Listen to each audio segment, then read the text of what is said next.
At this time, I want to bring up one of the people that I really admire, Dr. Charlie Nelms. He doesn't know it. I don't think he remembers, but I first met him when I was at SGA. He was interviewing for the position of university president at FAMU. And I was so sad when he pulled out of that search. But he went on to go to North Carolina Central University, and he's just been a really amazing voice for change at historically black colleges and universities, and really thinking about, even now, he's doing a lot to really think about ways that we can bring new resources and that we can do new things at our institutions. And he's really committed to universities. He spent a career, I think, at the University of Illinois? Indiana University. I put him at the wrong. It's probably because Kappa Alpha Psi was there. It's probably I just forgot. If he had said Cornell, I would have remembered, right? But no, Indiana University, and then he came to North Carolina Central, and really did some really amazing things in the time that he was there. And now he's a senior fellow at ASCU, and he's really doing some great work with Muriel Howard and everyone at ASCU. And so I'm going to bring up Charlie, who's going to lead our panel. Thank you. If there's no struggle, there's no progress. Those who profess to favor freedom yet deprecate agitation are like men, I would say people, who want crops without plowing up the ground. They want the ocean without the roar of its many waters. Good afternoon. Talk to me, talk to me, talk to me. Good afternoon. I know we're competing with fried chicken, mashed potatoes, garlic green beans, and bread pudding. We have some tough competition.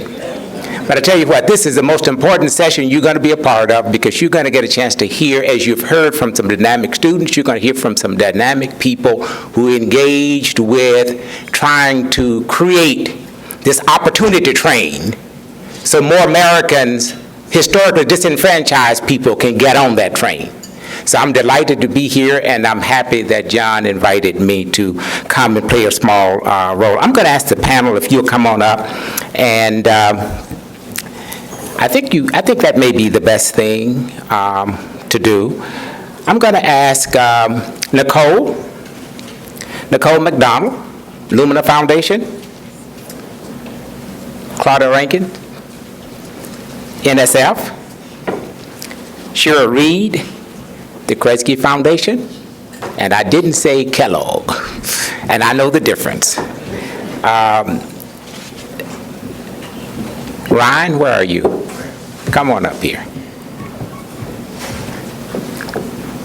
You look at me, you see, this is what you have to look forward to. Yeah.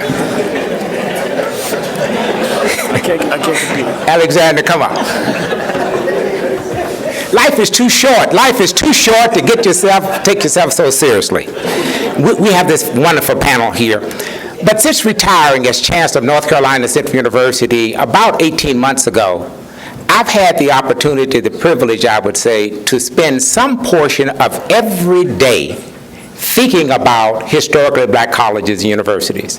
Were it not for the University of Arkansas at Pine Bluff, formerly Arkansas Agricultural, Mechanical, and Normal College, founded for the education of Negroes, there would be no Charlie Nelms.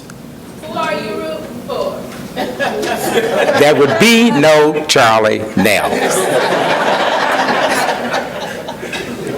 And so I'm eternally grateful to all of our historically black colleges, as well as majority institutions that I had an opportunity to be affiliated with. But I've had an opportunity to spend some portion of every day on this topic with ASCU, and with the support of the Lumina Foundation through a planning grant that my colleague Vic Borden and I at Indiana University have been engaged in a year-long process called Leading to Completion.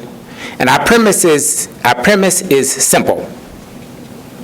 The presidents and the chief academic officers must be, not should be, must be the primary leaders if we're going to have sustainable success in terms of student success. No question about it. You see, the president or the chancellor is the only person who can reallocate the money. That's the only person who can really do that. And I don't mean any disrespect toward any of the people here who are directors of retention, who are associate provosts, whatever your role is. At the end of the day, you can't reallocate the budget. If you don't remember anything else we say today, the resources that you already have is the greatest source of resources that you will have hoped to get. No one's going to come along and give you that money. So the question is, how do we use the resources at our disposal? And one thing is clear, we can't keep doing what we've always done and expect to get something different. It doesn't work that way, okay? And so there is this new documentary out called The Ivory Tower, okay? How many of you have seen The Ivory Tower? Okay? Between 1978 and 2010, tuition increased 1,120%. According to this documentary.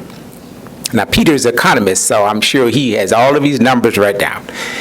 State appropriation of state support for higher education in that same period declined by 40%. And depending on where you're from in this country, it declined more than 40%. Okay? So the resources we have are the resources we have, and it's up to us to figure out how to use them. I'm going to ask this question, and I'd like for Nicole to start with it, and I'm going to step back and you take it from here.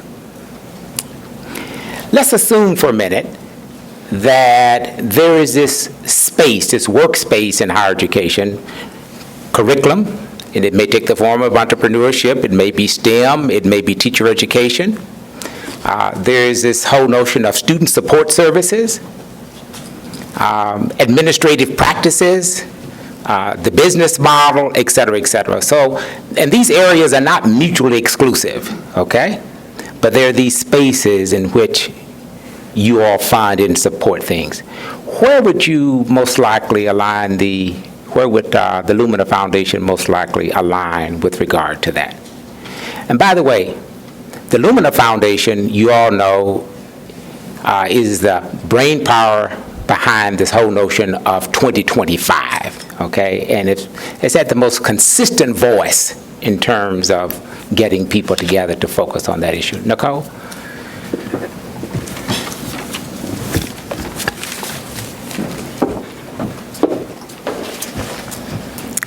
Well, thank you, Dr. Nelms, especially for calling on me first. I'm really excited about the question in terms of thinking about the spaces and opportunities for HBCUs to be engaged around the work that the Lumina Foundation is doing in particular. As Lumina has crafted our current agenda, just as President McPherson said, it's a moral imperative that we get to Goal 2025, 60% of Americans with higher education degrees. And that is critical. That's critical to Lumina's agenda, but it's also critical to your agenda. And so the way that we've conceptualized achieving that goal is in a very comprehensive fashion. Lumina has divided its strategic plan in particular across 8 fairly comprehensive, but not necessarily mutually exclusive buckets. And we're talking about how to mobilize, using the resources and leveraging the resources that we currently have in order to meet Goal 2025, but we're also talking about innovating and creating new systems and paradigms and design frameworks. And so that's kind of how we're looking at our agenda in a very comprehensive way. A part of that space includes thinking about the curriculum. A part of that space includes looking at new business models. A part of that space includes looking at the services that are provided by institutions. And a part of that space includes looking at how we develop and facilitate partnerships with those entities that go beyond post-secondary post-secondary education, like community partners, metropolitan partners, policy partners. We're also thinking about how we make the connections in terms of state and federal policy agendas. So we've crafted intentionally a very comprehensive agenda for getting to Goal 2025 because we don't want institutions to think about the space as being a limited space. We feel like it's important to get to the goal to be very comprehensive in our approach. So we see people, institutions interacting in the academic space and leveraging that. We see them interacting in policy spaces and leveraging that. And that comprehensive view is especially important. One area that I didn't reference that Lumina is really keying in on as a part of this agenda is really the role that institutions play. So we're looking at the overall agenda in a very comprehensive way, and that's important for institutions to understand and to find opportunities to be a part of that space. But as we're thinking specifically about our work going forward toward Goal 2025 and working with higher education institutions, Lumina is thinking about a framework for student success at the institutional level that is very comprehensive. And that framework in particular is focused on what we call 5 domains. The 5 domains include ensuring high-quality learning, building strategic external partnerships, providing comprehensive student support, monitoring student progress, and prioritizing student-focused operations. Those are what we consider to be the domains associated with institutions that are designed for student success.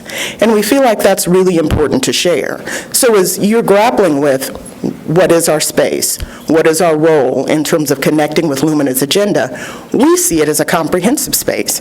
We don't want to limit particularly the role of HBCUs in leveraging the multiple opportunities across institutions to connect with Lumina, but most especially to leverage their success agenda in order to achieve Goal 2025. So there's an academic scholarly domain associated with that, as well as student support, as well as partnerships. We think that value of data, and this underscores something that President McPherson said earlier, the power of data in understanding what students need, in understanding what resources the institutions need, and being able to leverage that is important. And then, of course, making sure that as decisions are made about the resources that we already have, that we prioritize those things that actually serve and connect with students. So that's Lumina's point of view about the space. We see HBCUs as interacting in a very comprehensive way across it.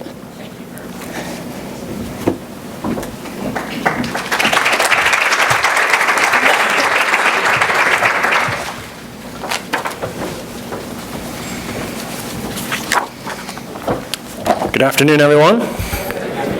My name is Kelsey. I'm a program officer at the Helmsley Charitable Trust, and perhaps unlike some of my colleagues up here, you may not know much about us because we're a little bit newer on the scene, so I thought I'd spend a second just saying who we are, what we're up to, and then try to answer the question as directly as I can. But thanks very much to John and everybody for having us come today. The Helmsley Charitable Trust is a 5-year-old foundation based in New York. We designed our national education program about 1.5 years ago with 2 main parts. The trust also funds health and medical research, conservation, a variety of other activities as well. But in education, we have a K-12 agenda that's about college and career readiness. We are the main strategy behind that is the advocacy and implementation of higher standards everywhere around the country so that the students that walk into your doors are more prepared. And then on the higher ed side, which is what I'm responsible for along with my colleague Sue Choi sitting in the middle there, on the higher ed side, we're going for something a little bit more intensive maybe than Lumina's kind of larger, more comprehensive strategy. And that is that our trust is very interested in Americans being competitive economically around the world, and we're very interested in upward social mobility.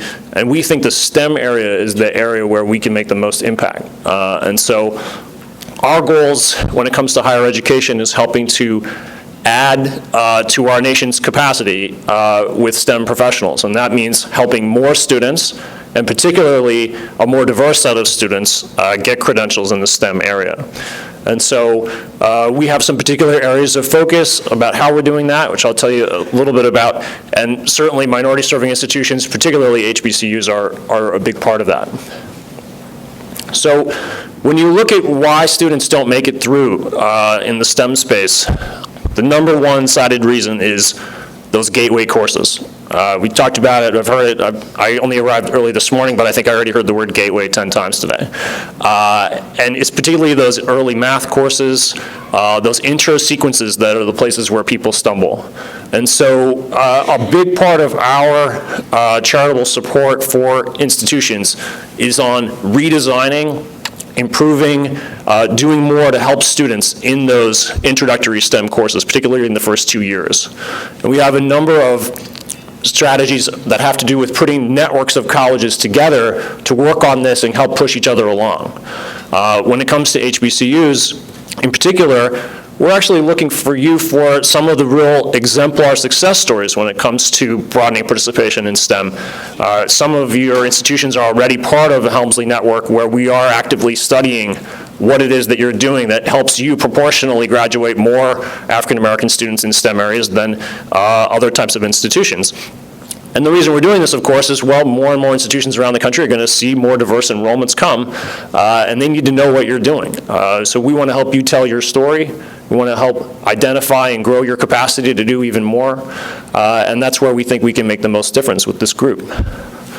Besides the active learning, we also care a lot about those wraparound supports, the early research opportunities, the mentoring, the advising, the proper sequencing, and of course the monitoring and evaluation. As a young program with a board that does not made up of a lot of academics, these are more kind of business-minded professionals, they want to see results. They don't want excuses about the metrics or why we can't tell whether or not we're making a difference.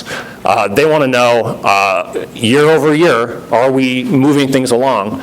And to the extent that we can do that, we'll be able to keep going. And so we're really counting on those of you that are doing the great work that you're already doing to just shout louder, talk about what you're doing, help us learn how to be helpful to you, and then let us help you amplify what you're doing all around the country. And that's how we think we can make the most difference and make sure that we're learning from you. So stop there. Thanks. Dr. Chera Reid. Dr. Reid. Good afternoon, everybody. Good afternoon. So I'm Chera Reid, and I work as a program officer on the education team at the Kresge Foundation. And we're based in the city of Detroit and also in suburban Detroit. And I like to say that we are an old and new foundation. We've been around for 90 years, since 1924, have a sole benefactor, Sebastian S. Kresge, who owned a big chain of 5 and dime stores, which later became the Kmart Corporation. However, we're not actually a corporate foundation. We do not have any ties to the Kmart Corporation today. And for about 80 years, we made one kind of grant, which was a capital challenge grant. So we built a lot of buildings, but we did not have a particular social mission at that time. A few years ago, actually about 6 years ago, we made the move over as an organization to become a strategic philanthropy. It was really important to our now president of the foundation, Rip Rapson, that we have a real focus on improving the quality of life for people in this country. And we thought, what are the best ways, best areas where we might make investments to do that? And one of the 6 places we landed as an organization is within education, and specifically on post-secondary access and success for students who look a lot like those of us in the room and who represent those who are coming from backgrounds who are first in their family to go to college, first-generation college students, students from low-income families, and students of color. And so within our higher education strategy, we really focus on 2 areas. The first is strengthening the pathway to and through college for students from low-income backgrounds, students of color, and students who are first generation. And the second part of our strategy is about strengthening the institutions that really have as their mission to serve these student populations. So this includes Title III and Title V institutions, of course, minority-serving institutions of every hue and stripe. This includes community colleges. About 50% of our funding each year goes to the community college sector, and quite a bit of our support goes to minority-serving institutions, as well as a number of other public and private institutions that focus on these particular student populations. And so to the question of where to focus, where would we place our bets, or where do we place our bets within our work, and what's most relevant for those of you here today? I would say that there are just a few areas that I would want to highlight there. The first is really leadership and governance. So Charlie spoke about the importance of presidential leadership in terms of allocating resources, making as an institutional priority, increasing student success. And I absolutely agree with that. The only thing I might add to that, and I haven't talked with Charlie about his particular definition of leadership, but I might broaden that to say governance. I think that the relationship between presidents and their board chairs and in their boards and cabinets are paramount to moving forward with the student success agenda. It's got to be a president who really has the full support of those appointed or otherwise selected leaders of that institution or university system. Second, I would say strategic plans, because, and not just, I don't know, how many people in here have been part of a strategic planning process? Probably just about everybody. And if you haven't, stay tuned, you'll probably be on a committee soon enough, right? And I've been a part of a number of strategic planning processes at nonprofits, at universities, a number of different kinds of institutions. But not strategic planning in and of itself to say, look at our beautiful strategic plan. We had the Bridge Span group come in, these highfalutin kind of consultants who do good work, but a strategic plan that we're actually going to do something with. So we're actually going to pick this up and implement, choose our priorities from what is outlined, what is highlighted here. And I think to a large extent, we leave that up to you. You work at your institutions day in and day out. You know your institutional priorities. Is it a priority to focus on your faculty and bringing them along in particular areas? Is it important to focus on your business model? What does the financial stability of your institution look like? But I would say that the strategic plan with the 3 or 4 major priorities outlined are your roadmap to letting us know where you would like to focus as an institution. That said, in the way that the Kresge Foundation works and our education team, we do rarely fund individual institutions. We work with networks of institutions who say, you know what, we have the same handful of major priorities as our neighbor institution over here, or maybe our neighbor way across the country.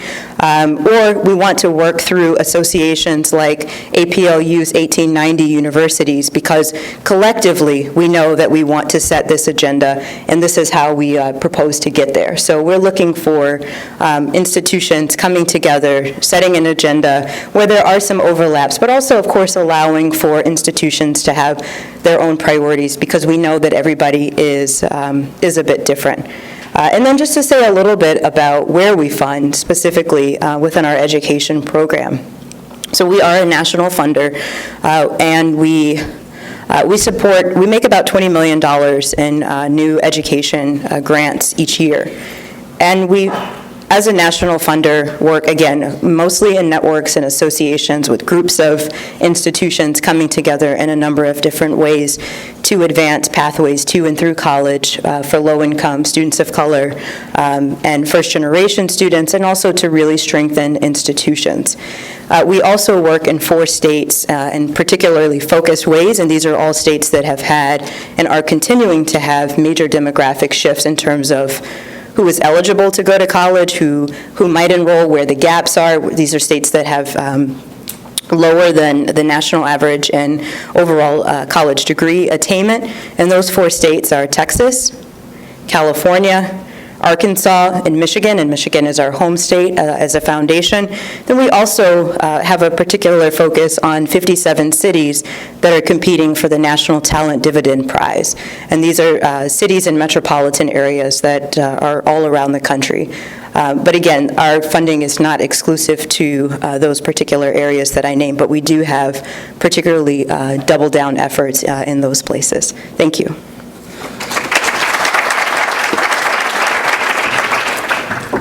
Thank you. How are you doing in terms of energy? You should be energized. Thank you. Claudia?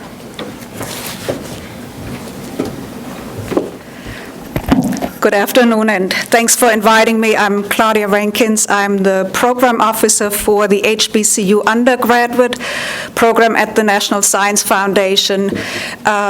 I'm an alumna of Hampton University and worked there for 22 years, so I don't think about HBCUs every day. I think about HBCUs every day, all day. That's all I do, okay? I have about, in the HBCU-UP program, which focuses on STEM, science, technology, engineering, and math, undergraduate education and research at HBCUs, have about $31 million annually to spend to fund the 100 accredited HBCUs, of which we currently have funded 85, including 7 of the 13 community colleges. We are looking, we're sort of funding HBCUs in a comprehensive way, I think, where STEM undergraduate education is concerned. So we have the large, they're called implementation projects, which are multi-million-dollar long-term projects that achieve institutional transformation, we hope, in STEM undergraduate education. Typically, we look at in those projects at retention, at graduation, at pathways to graduate school, at faculty development, curriculum development, etc. We also make smaller awards that target particular departments. Those are called our targeted infusion projects, to fund the latest teaching pedagogies so that we don't have that model the young woman described that she's accustomed to, where we go to lectures and then go home and do our homework. We need to move beyond that. We fund individual faculty for research. It's often very difficult at our institutions to provide our faculty with startup funds, so they actually start up packages that young faculty can apply for in the HBCU-UP program. And an important track is our broadening participation research track. So for a long time, faculty and administrators at HBCUs have intuitively known that culturally sensitive interventions and strategies are effective, and we have been good at those strategies. They now have fancy names that we had never thought of 50 years ago, like intrusive mentoring, for example. But what we're not good at collectively is to research what we're doing, to publish what we're doing, to collaborate with others about our best practices, and to disseminate what is known. Other institutions outside of HBCUs are not going to adopt our successful models if it's not written in a peer-reviewed journal. So we're funding this broadening participation research. I just want to mention on the phone call we had about what we're supposed to talk about today was what works at HBCUs. So I want to just give you really briefly some numbers. 3% of the institutions of higher education are HBCUs. 9% of African American students currently attend HBCUs. That's way down percentage-wise from way back when, but it's still about the same number as way back when. However, HBCUs graduate 20% of the STEM graduates. In some disciplines, as high as 50%. Like in physics, in computer science, it's, I think, yeah, you have the numbers, 25, 35 in mathematics. So we're doing a tremendous job at graduating students in those disciplines that are important to the nation's future, and in disciplines where African Americans are severely underrepresented. So just wanted to show you some of these numbers so that you can collectively see what you're doing. Anyway. Maybe I get a chance to say some more about what we need to do to move forward. Thank you. Very good. Thank you. You will get that opportunity. You will definitely get it if Alexander doesn't take the 30 minutes he promised. Come on. Only 25, only 25.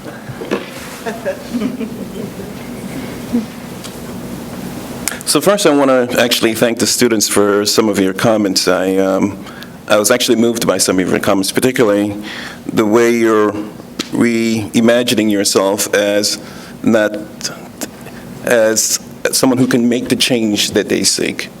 For us at the foundation, we see education as not something that's done to you. Rather, it's an experience you have to put you on a path to achieve your goals and dreams. So, slide please. So to give you a bit about the Lemelson Foundation, I would imagine not a lot of folks here are from Portland, Oregon, but we are a private family foundation in Portland, Oregon. We start with the fundamental belief that invention and innovation can improve lives. It can create the sort of economic and social change we seek. Next slide, please. I have the power. Okay, great.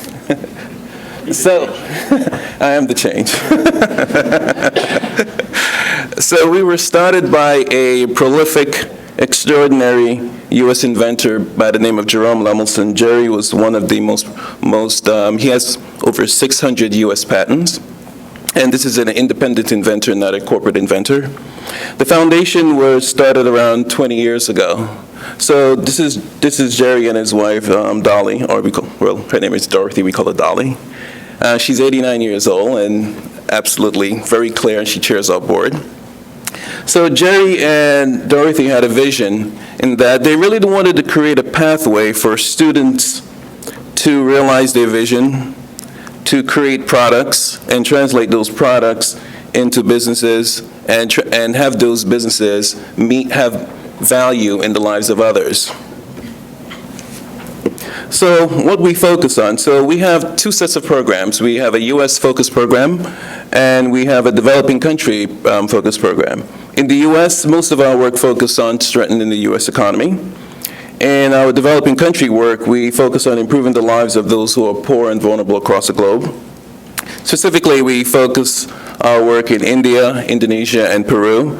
I manage a higher education program in Indonesia and right outside of Jakarta, Bogor.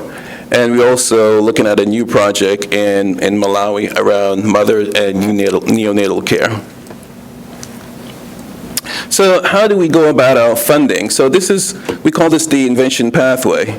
And this is what we imagine, or this is what the inventors typically go through, from being inspired to solve a problem, to seeking out the skills that they need to become an inventor, to the idea generation stage, to this sort of iteration, to the incubation where you're actually developing prototypes, you possibly form a company, to the market where you're testing the feasibility and the value of the products and the company you've created. And for us, what's most important that you're improving lives. It's not the invention pathway is not a selfish endeavor. It's about improving the lives of those who are around you. So how we fund, we have the sort of inspiration-focused program, education-focused program, and an incubation-focused program. What we do is we fund organizations to inspire students, to provide education, and to help students launch companies. So for instance, our partnership with APLU, we would consider this more of like a sort of an inspiration program. It's sort of a light touch, sort of an introduction into helping students reimagine what they can do. So why do we focus so exclusively on invention other than our founder was an inventor? Well, we know over the last 50 years, innovation and invention has caused more than 50% of the U.S. GDP growth. And we know 500,000 new businesses and companies launched each year are responsible for 60 to 80% of the new job growth. In our developing country work, we know invention provides opportunity in the developing countries for them to access basic human needs, whether it's clean water, sanitation, or basic health care. So for us, it's all about science and technology-based invention and providing students a path to inventing, to creating, to seeing themselves as not this sort of a passive residents at universities and high schools around the country, but being really active in their learning process. So I'll end here.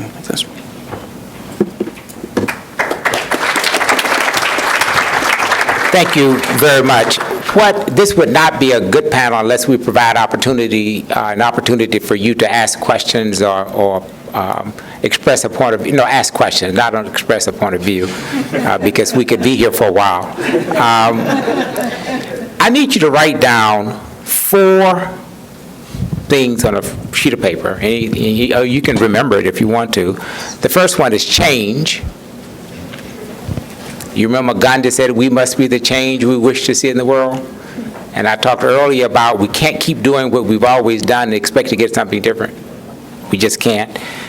The second I want you to write down is implementation fidelity. It's not a matter of how much you do, but how well you do what you do, and that what you do is effective. So implementation fidelity. I suspect if you go back to your respective campuses and you write down on a board everything you're doing on your campus to impact retention, it would be a rather lengthy list of initiatives of one kind or another.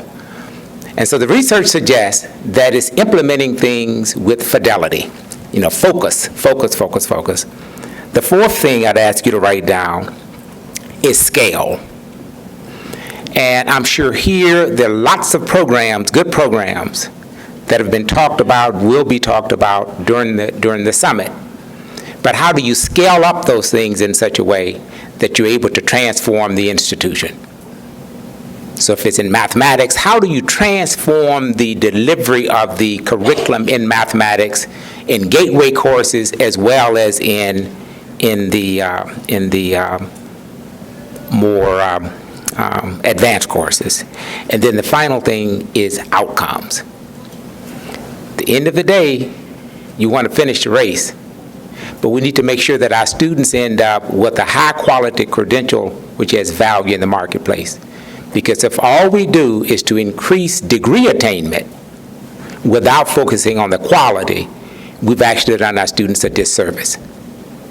So here's the final question for the panel, and I'm going to ask 3 people to just self-select and speak to it. I think you've already spoken to it in some way. Considering that we have 200 people here, approximately 200 people, and maybe 30 or so institutions represented, seems to me that there are enormous opportunities for collaboration. So from the perspective of our foundation representatives, what are your thoughts on this whole notion of HBCUs working together to create a stronger math curriculum, a stronger STEM, whatever it is, okay? Will you speak to this whole notion of how receptive you would be to a collaborative kind of approach, whether it's between HBCUs, among HBCUs, or with PWIs or HSIs or tribal colleges or whatever? Will you speak to that? Yes. Okay. Well, they said I could start since I have the microphone. Or should I come up there? No, stay right there. Can you all hear me? Yes. So the idea of collaboration is one that is really important to Lumina. Goal 2025, we are so deeply committed to it. We agree that it is one of America's top priorities. We see that in order to get there, we have precious little time, and we know the institutions and partners that we have precious few resources. So as we think about our agenda, we've tried to think about it in a comprehensive way in terms of the opportunities to connect to it. But we have also been thinking comprehensively in terms of the opportunities to really leverage the resources that are there, and primarily that is going to occur through collaboration. I'm sure all of my colleagues would agree that foundations are always thinking a lot about the idea of scale. And given the time and the resources that we have to get to Goal 2025, scale will really come through collaborative efforts. And so as we're looking at the programs, as we're looking at opportunities to engage institutions, as we look over the portfolio of projects that we funded, the ability of institutions to work together to collaboratively leverage their strength and knowledge and resources is something that we are very persuaded by. We see that as a central part of our agenda, and we are looking for opportunities to not only see institutions collaborate among each other, so in this case, HBCUs, but we're also interested in opportunities for institutions to collaborate with other types of organizations. So it is impressive when we see institutions working together. It's also impressive when we see institutions working together with associations like APLU. It's impressive when we see institutions working together to maybe leverage resources. Lumina loves to be a primary provider of resources for the projects that we support, but we also believe in collaboration among other foundations. So to the extent to which organizations can collaborate among each other, with other associations, and with other foundations to try to bring the resources and support necessary to see good ideas go forward that are consistent with our agenda is something that we're really committed to. That's how we think about scale. And given the time and the resources that we have, that's really an important vision around the idea of scalability, collaboration, up and across. Thank you. Claudia? So I see collaboration for many institutions as a way to survive. There are many people I run into who still think there are 105 HBCUs. Well, there are now 100. The latest one that has closed its doors is St. Paul's College due to financial troubles. So in order to survive, I think if we don't start collaborating amongst each other with others, it will be tough going for a number of institutions.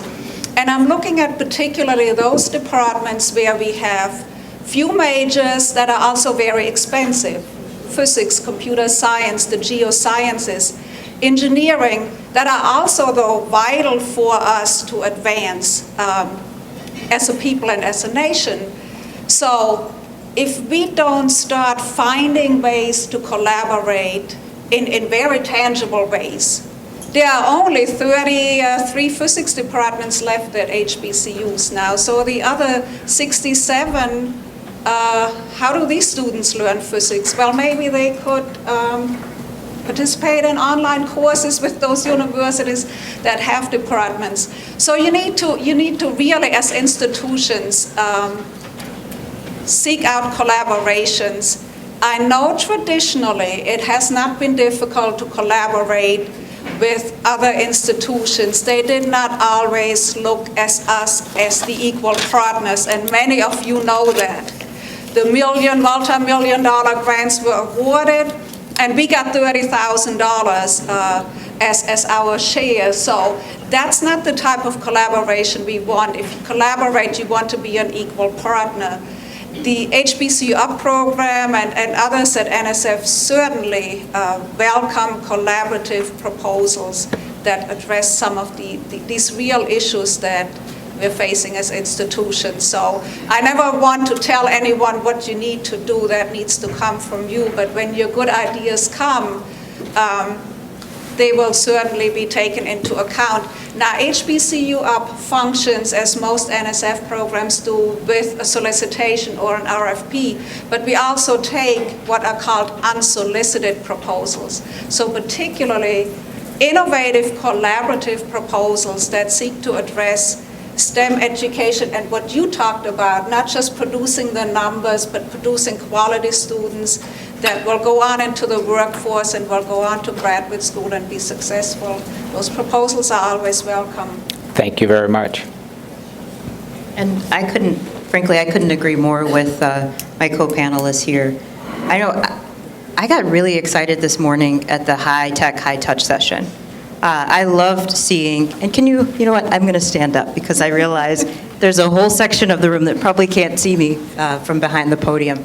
But I got really excited by the high-tech, high-touch session this morning and seeing a number of institutions that are public regional comprehensive universities, not wealthy institutions, historically black colleges and universities, not historically known to be wealthy institutions, seeing trends like rising enrollment, rising in graduation rates, more students pursuing STEM majors, and institutions using the data that they have much better than they have in the past. And really, I thought it was very powerful, the story that we heard about bringing faculty along by introducing them to the data, the real institutional data, and encouraging them to take a look at that and providing a lens in for interpreting that information.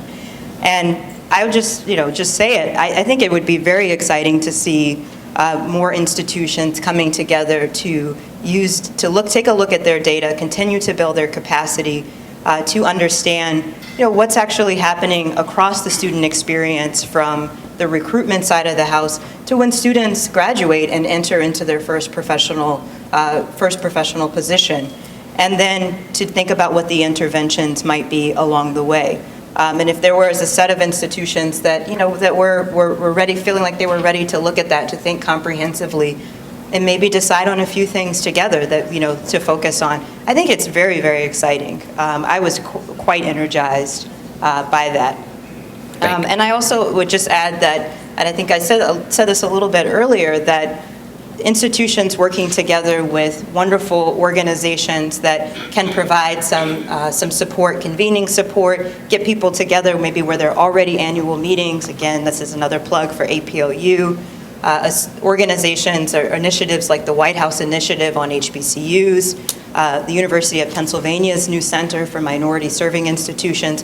I think these are just wonderful shops for people to come together, to have the opportunity to kind of lay the ideas out on the table together and to decide how we might move forward together. I think it's really phenomenal to see that we do have, I think, an increased number of people coming together to say that we're going to take these issues on and we will succeed. Well, thank you very much. We're getting ready to open the floor up for questions. I mentioned the project a planning grant that we have from the Lumina Foundation entitled Leading to Completion, that's focused on minority serving institutions, HBCUs, HSIs, and tribal colleges. And some of the people in the room are part of the advisory group, and they also came to the convening that we had at the Lumina Foundation in Indianapolis. We think some good things will come out of this around data, leadership, a whole host of issues, and look forward to presenting an opportunity for this funding group up here to say yay or nay to. And we will be working with a group of institutions from across that spectrum as opposed to a single institution.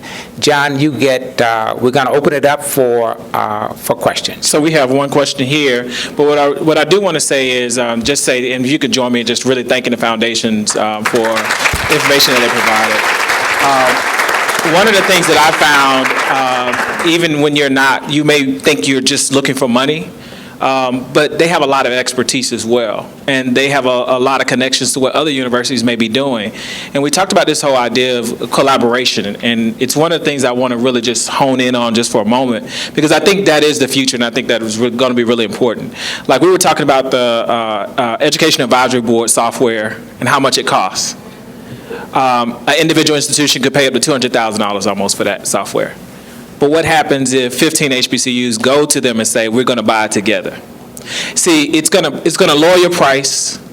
You're going to get all of it at the same time, and you're going to have more buying power in being able to do it. And so it's those type of ideas that I think are going to be the future of some of the things we're going to have to do. Or what happens, for example, you see Tennessee State, you see Meharry, and then you see Fisk. What happens when they start collaborating? They're right by each other. There's some synergies that they could use with each other. What happens when they collaborate? What happens when they intentionally, and this whole idea, I'll tell you where it really came from. We were in Silicon Valley.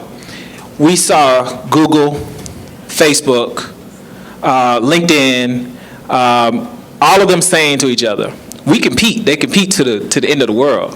But they all actually come together around the user experience. They actually come and design. They say it makes sense when every student knows that when you swipe left and swipe right, it's going to do something. They all come together to design that collaboratively, and then they go compete on the things that are not collaborative. And so I think there are opportunities for those spaces where we have to understand we're not always in competition. August 30th, I'm being in competition with Florida A&M Jackson State. But we won't be there then. So, Chad, your question? Thanks, John. My name is Chad Womack. I'm a National STEM Director at UNCF. Comment and question, and thank you, Claudia, for your continued support from the NSF. Alex and we've talked about this before, and Ryan, we've had brief conversations. We have a solution. It's called ICE, and it's the HBCU Innovation, Commercialization, Entrepreneurship platform. And it is just that, a collaborative platform between UNCF, APLU, and the White House HBCU Initiative. Between the the three of our respective organizations, we cover the entire landscape of all the HBCUs.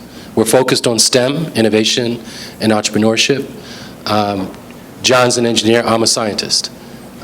We have within our respective organizations deep expertise, but as John mentioned, we leverage the talent in your foundations. Alex and I and John have talked about this at length, and we continue those conversations. We welcome the support of the foundation community to the ICE platform. We think that that's a scalable solution. We're not talking about one-off. I'm a proud graduate of Morehouse College and Morehouse School of Medicine, but it's not just about Morehouse or even about the 36 or so member institutions of the UNCF. It's about all of our schools that have talent. And I wanted to emphasize one more thing. It's not just about a degree, because now the conversation in the country is about what's the point of a college education if you can't get a job, or better yet, produce a job. As much as we want our students to be job seekers, it's about time that we get to this thing called job creation. So it's really about value and how we can articulate that value for African Americans and for our institutions in the innovation economy, because last time we checked, that's the only sector in our economy that's producing jobs, wealth, and opportunity. So I would invite, I said it was going to be a commentary, so bear with me for a second. I would invite a conversation about how we can support this collaboration and how we can then align with your agendas as foundations to really scale these kinds of solutions. Finally, I want to say I'm here with my wonderful development officer, Angela, who will be taking your cards and suggestions. If that wasn't a question, but if that was anybody else, I would have been like, that was not a question in there. That's okay. Good afternoon. I'm Juliet Bell. I'm the president of University of Maryland Eastern Shore and also chair of the Council of 1890s Universities. So I want to thank you all for being here. And I was very happy to hear your comments in regard to collaboration, because this summit is a result of the interests of the Council of 1890s on being more collaborative around our priorities. And we determined that student success is our #1 priority. The second priority that we established, actually we only did 2, was around collaborating around our common research interests and strengths. And so my question for you is, as foundations, how can groups of universities, HBCUs, 1890s, be more effective in making our case for foundation support for our goals and initiatives? Collaboration, we've heard, is one way, but are there other things that we can do to be more effective, more successful in gaining your support?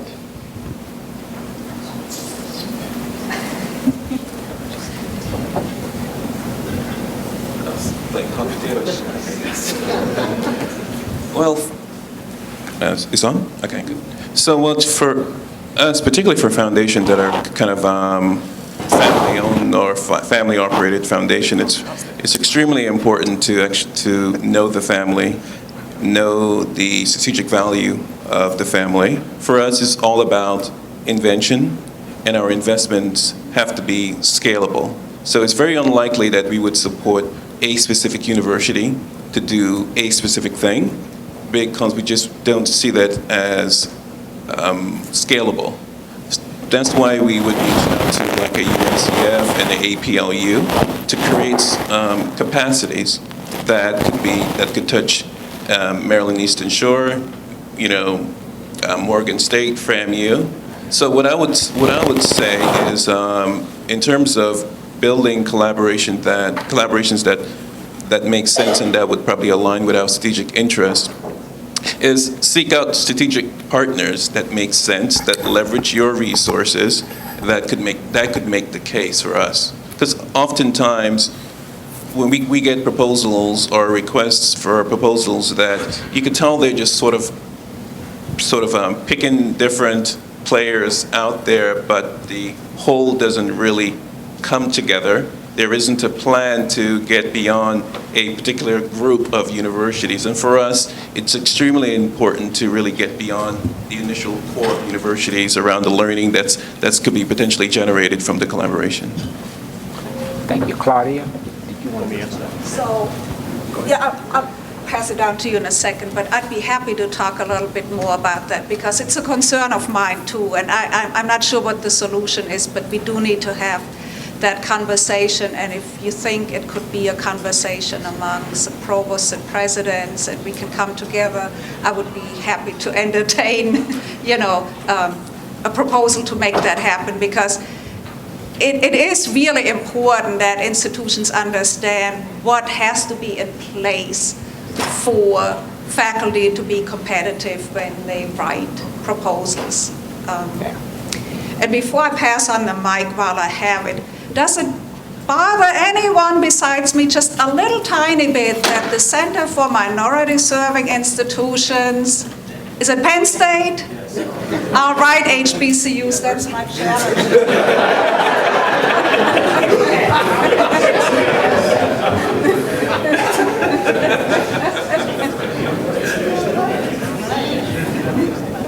I think for Helmsley, maybe I should stand up too, just to be fair to those people on that side. Collaboration, I didn't get to comment on. I would echo the comments of my colleagues up here. I would also say sometimes we use the word collective action too. So it's not necessarily I need to tell you or you need to tell your fellow institution how to do what they want to do, but we're all kind of agreeing on some common goals and some common metrics. You can each still tailor what you're doing in your own way and make it work, and that's effective for us. I would say in terms of ways to look for networks, because again, we're similar to what Alex said, we're very rarely going to fund a solo institution. We should look for the networks you're already a part of and build off of those. So this is one right here, of course. APLU has many cousins as well among the other kinds of associations. And then you can also look, in our interest in particular, at different STEM disciplines, for example. So, we have particular engineering collaboratives that one or more of you might be a part of, computer science. So you can kind of slice your network in different directions too. So it doesn't just have to be a kind of comprehensive solution. You can work in multiple ways. So look for these different vectors in terms of looking for ways to work together. Thank you. Good afternoon, Levon Esters, Purdue University. First of all, I appreciate your comments, number one. Number two, I've heard most, if not all of you, mention this notion of to and through college, number one, and then also student success, which of course infers undergraduate education. But my question for you is, what are your thoughts on collaborations between PWIs like Purdue University and 1890s that focus on graduate STEM education, preparation and persistence? So that's my question for you. Could I have one person respond to that, unless someone just has a burning one, so I can keep John on time here?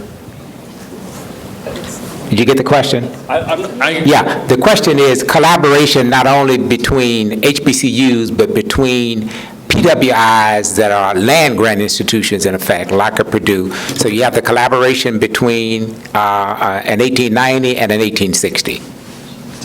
62, I'm sorry.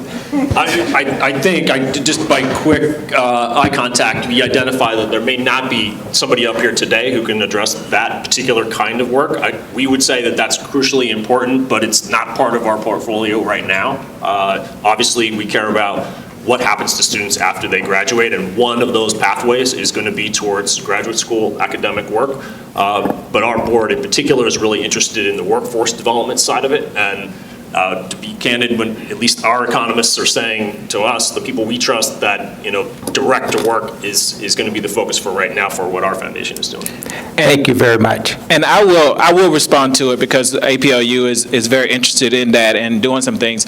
Most APLU universities are research universities, and so whether they are 1890s or 1862s, so we do encourage that type of collaboration, and we have several efforts at that type of collaboration as well between universities. But I would say the second piece that we're also interested in is not also how do you think about the pipeline for African American students, but one particular group of students that we're interested in are Hispanic students. They are increasing their undergraduate representations, but they're not increasing their representation in graduate school. And the problem becomes when you want professors who are of Hispanic background or Latinos, how do you get them if they're not in the pipeline for those master's and PhD programs? And so that's something we're very interested in. We're also interested in the same thing for African Americans. Things like, I know programs that work, Xavier University has a great program where they're feeding into medical schools and medical programs, and also some of the top universities like Harvard and Yale, and also Purdue. The FAMU Graduate Feeder Program is a good program. They connect up to other universities, so students have options of where they're going to go. But those are just two models that I know of, and I'm sure every university here has a model of how they connect into. I know Morehouse has a connection into several universities that way and several collaborations they work with. But there really are ways. We can't stop at, when we talked about this, we can't stop at just graduating. We have to also think about, and Chris talked about this last night, Dr. Brown, Chris Brown talked about this last night about we have to start thinking about what does gainful employment look like. Are students really going? What are the post-secondary outcomes? So when they leave this undergraduate coursework, if they're not going into the job market, are they going to graduate school? So it is one of our interests, and so I just wanted to respond to let you know we are thinking about that. Thank you very much. What I'd like for you to do now is to join me in thanking our panelists, our panel members. Okay? And I want to leave everyone with a challenge. Once you leave the summit, what are you going to do? When it's all over, what are you going to do? What's going to be different when you get together for the next summit? What's going to be different when you kick off classes in the fall, when you have December or January or December or May commencement? What's going to be different? And if nothing's going to be different, don't even take your reimbursement check. Thank you very much. We want to say thank you as our panel gets ready to leave, and CJ is going to give you a gift from each of us. And also want the person with the handle, the leadership doctor. This is our other tweeter. So just to let you all know, retweeting doesn't get you to come up on the stage. You can't just retweet. You have to tweet something original. You have to take your own original pictures.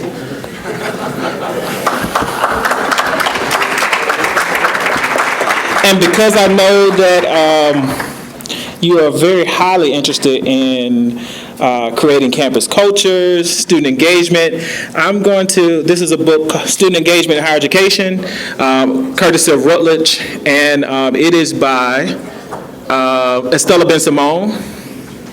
All right, edit the volume. Thank you for our tweeters, so remember to tweet. We're going to go into our concurrent sessions. I do want to remind you of a couple of sessions. Both UMAS people. I'm sorry? Both of the tweeters were UMES. Oh, both tweeters were UMES people is what we've heard. There are also evaluations that are on your table for yesterday's sessions and today. If you could please fill those out in this next break that we're having. We really want to make sure, you've been doing it in the sessions, but we forgot a couple of them for our plenaries yesterday. We want to make sure we get your feedback. There are 6 different feedback forms on the table, so make sure you get all of those. We want to say thank you again, our panelists here, if you could go around and give it to them. And thank you all. We're going to have our concurrent sessions. Don't forget the student session is going on, and thank you very much. We have a break.